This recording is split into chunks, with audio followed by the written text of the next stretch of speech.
கெட்டவங்க மட்டும் தான் கெட்டது பண்ணுவாங்களா? ஏன் சாதாரண மக்கள் பண்ண மாட்டாங்களா?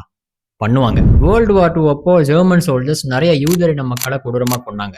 அந்த போர் முடிஞ்சதுக்கப்புறம் இது தப்புன்னு தெரிஞ்சும் நீங்க ஏன் இத பண்ணீங்கன்னு அந்த சோல்ஜர்ஸ்ட்ட கேட்டப்போ, அவங்க சொன்ன பதில், "எங்களுக்கு வந்த ஆர்டர்ஸ நாங்க ஜஸ்ட் ஃபாலோ பண்ணோம். அவ்வளோதான்." இந்த பதில கேட்டு ஷாக் ஆகுற அமெரிக்கன் சைக்காலஜிஸ்ட் ஸ்டான்லி மில்கிராம் 1960ஸ்ல ஒரு எக்ஸ்பெரிமென்ட் கண்டக்ட் பண்றாரு. அதாவது ஒரு விஷயம் தப்புன்னு தெரிஞ்சும் அத்தாரிட்டியில இருக்கிறவங்க அத சொன்னா மக்கள் எந்த அளவுக்கு அத கேட்கறாங்கங்கிறத பார்க்கறதுக்காக. இந்த எக்ஸ்பெரிமென்ட் படி ஒரு சயின்டிஸ்ட், அவர்தான் கமாண்டர், ஒரு டீச்சர், சாதாரண மக்கள், ஒரு விக்டிம். இதுல அந்த கமாண்டரும் விக்டிமும் எக்ஸ்பெரிமெண்ட்டை கண்டக்ட் பண்ற ரிசர்ச் பீப்பிள்.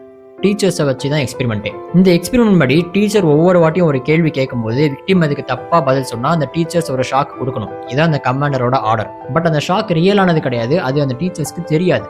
அந்த விக்டிம் ஷாக் வாங்குற மாதிரியே நடிச்சாரு. ஒவ்வொரு வாட்டியும் தப்பா பதில் சொல்ல சொல்ல ஷாக்கோட லெவலை ஏத்திக்கிட்டே போகணுங்கிறது அந்த கமாண்டரோட ஆர்டர். ரொம்ப ஷாக் அதிகமா இருக்கும்போது அந்த விக்டிம் ரொம்ப வழியில கதறத பார்த்து அந்த டீச்சர்ஸ் தயங்குறாங்க. சயின்டிஸ்ட் என்ன ப்ரெடிக்ட் பண்ணாங்கன்னா 100ல ஒருத்தன் மட்டும்தான் அதிகமான ஷாக்கை கொடுக்குற அளவுக்கு அந்த ஆர்டரை ஒபே பண்ணுவான்னு நினைச்சாங்க.